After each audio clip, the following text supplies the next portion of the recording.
What's going on, boys? NealGuides here. Welcome back to a shooting tutorial. Finishing tutorial today. I'm going to show you how to finish more chance inside the box post-patch. And things that you can do to improve your play. Now, I'm not going to sit here and lie to you and say that finishing is easy, because compared to last year, finishing is worse. Near post is still effective, but not as effective as last year. You can create a 45-degree angle and get a perfect chance and miss it.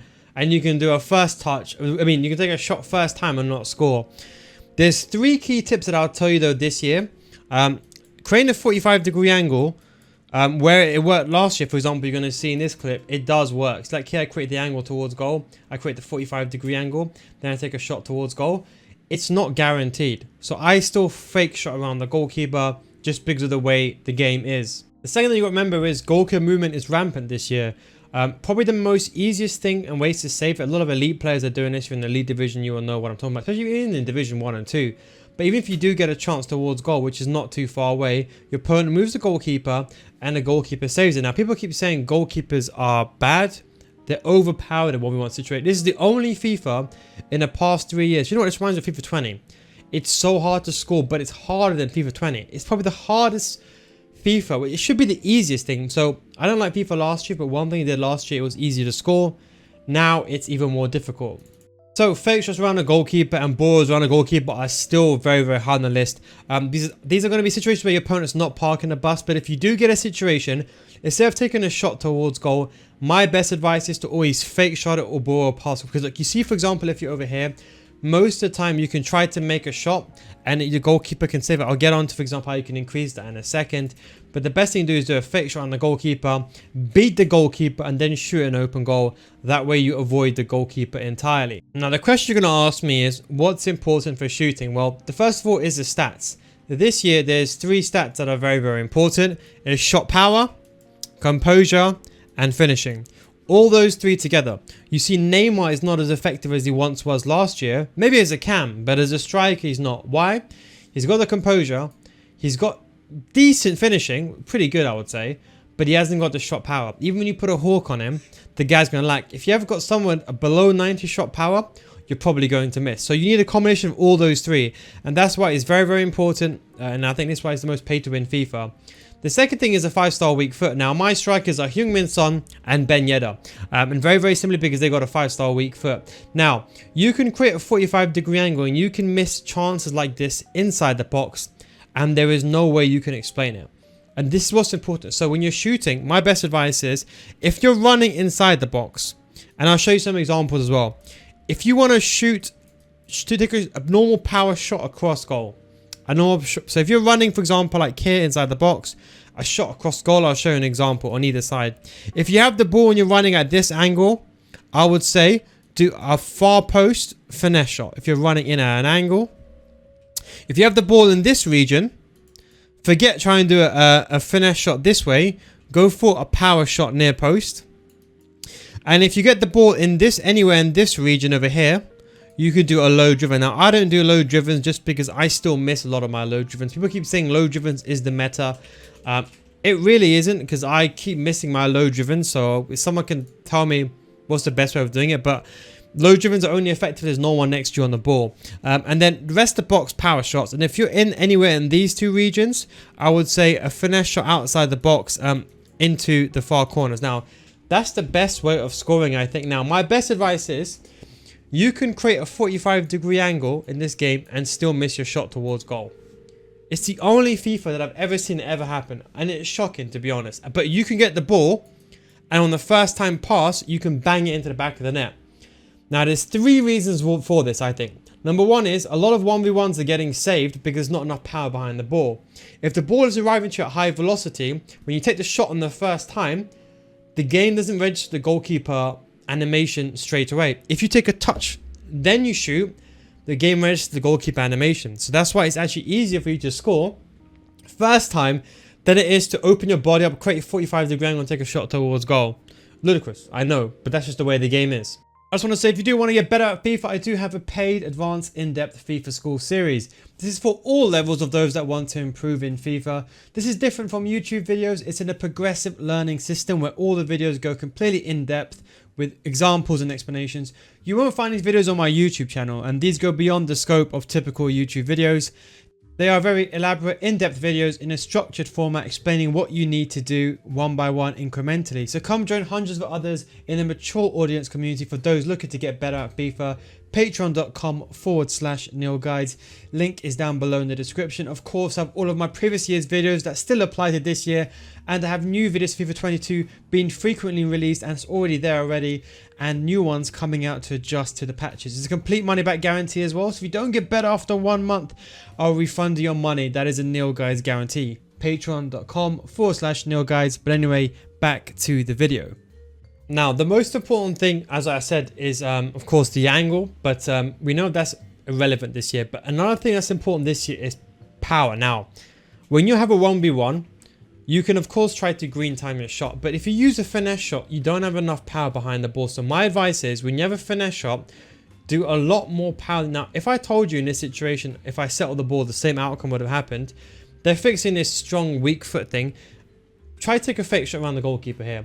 But if you're going to shoot it, have a bit more power than you think. You can see at the bottom here, I did like 2.5 bits of power. It's not enough. You need to have 3 bars. If you're not doing 3 bars, the goalkeeper will save it. Simple. So my best advice is add more power than you think. Just a bit more than you think. So this is what I mean by the first time shot, right? So you see here with St. Maximin how I get the ball in.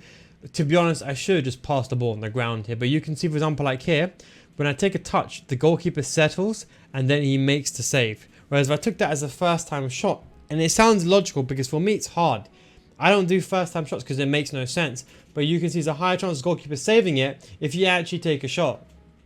So now the real question you're going to ask me is, okay, we know the shooting is inconsistent. Neil explained that. Neil is also struggling with that as well. So you probably think, okay, you're not the only one. And it's true, you're not the only one. The best thing to do is when you get the ball to your feet is to use your left analog stick movement. Don't hold the run button. People are saying hold the run button to get more power behind the shot. Don't do it because your inaccuracy is going to increase. Try to get a striker, as I said, has got good composure, good shot power, and good finishing. Okay, that's 3.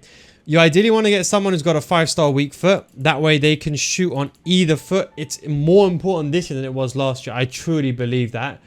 You need a 5-star weak footer. And then when you get the ball, don't hold the run button. Now, another issue is that people keep holding the run button when they have the ball. When you do that, you, in theory, add more power to the shot, but the inaccuracy increases. So that's why you don't want to be running with it. When you're taking a shot towards goal, the closer you are towards the goal, the better. We all know that. But like before, back in the day, it used to be like, you know, if you're back here, it's not worth it. But if you're back to here, it's too close. This year, I think it's the other way around. If you're closer, you're better. You don't want to be too close to the goalkeeper, but the closer you are to the goal with the most amount of shot power is the best bet. It'll hit the roof of the net. Now, if you can green time the shot, green time it. But I'll be honest, I've missed green time shots as well. So if you miss a green time shot, don't be surprised because that's just the way the game is. It's not even a guaranteed. Now, when you aim your left analog stick, a lot of players also are holding the left analog stick, for example, like here, and they'll aim it, for example, to here, like just a bit down. Now, my best advice is if you want to aim the ball to this side of the pitch, right? Aim your left analog stick basically in between the goal post and the corner flag. Don't forget your shooting's unassisted. Even if you aim your left analog stick down here, the ball is still going to go in this area. Try it in game. You will see what I'm talking about. So aim a bit more further away because a lot of people don't realize they're actually aiming towards the center of the goal and the goalkeeper is parrying it away because they're aiming in the middle. So that's why aim towards the corner with your left analog stick. Don't run with the ball and do a bit more power than you think. And most of the time it will go in. Now, I'm not going to sit and say it's going to go in every single time, but it's not. But most of the time it will go in for something like a situation like this, for something like you can see enough power for it to beat the goalkeeper, for it to move, and it goes into the top bins. But you see, if I added a little bit less power there, I would have missed. So you can see on the bottom right, don't forget every single player's got different shot power, but you can see there, that's 2.5 bars of power. So my best advice is, it'll come from experience, but anywhere in this area, I would say use about 3 bars of power. I would say 3 bars of power, 2.5 at the very low limit. But if your player's got low shot power as itself, just add a bit more power than you think. Now I'm going to show you some examples and I'm going to show you why you shouldn't get angry because you're going to miss these just like I did. I'll explain to you what I did wrong, maybe what I could have done better. When I get the ball with Son here, yes, I tried taking a shot maybe a bit too far. I do a little bit of the NealGuides typical shimmy, create the angle, and I do a green time finesse shot. Now you can see that's a green time one. Yes, a player was next to me, so you can argue my composure was affected, but you can see I've missed that. So if you take a shot outside the box untimed, expect that the game might miss it. Now, I'm going to end with this final example. What would be a perfect situation that you want to do, which is quite hard, and it's shocking that finishing should be the easiest thing in a game, but that's a story for another day. Now the reason why I personally don't like this game is that before the patch it was easier to score outside the box than it is to score inside. Now they've nerfed the outside the shots, but as it stands it's still easier to score a green time towards the penalty apex than it is inside the box. The best ideal situation, I'm going to slow this down for you as well, is you get the ball inside the box, okay? You do a skill move, you create the 45-degree angle like I mentioned, and you create the angle, and for example here I did a finesse shot, but you see if this wasn't a green time shot I would have missed.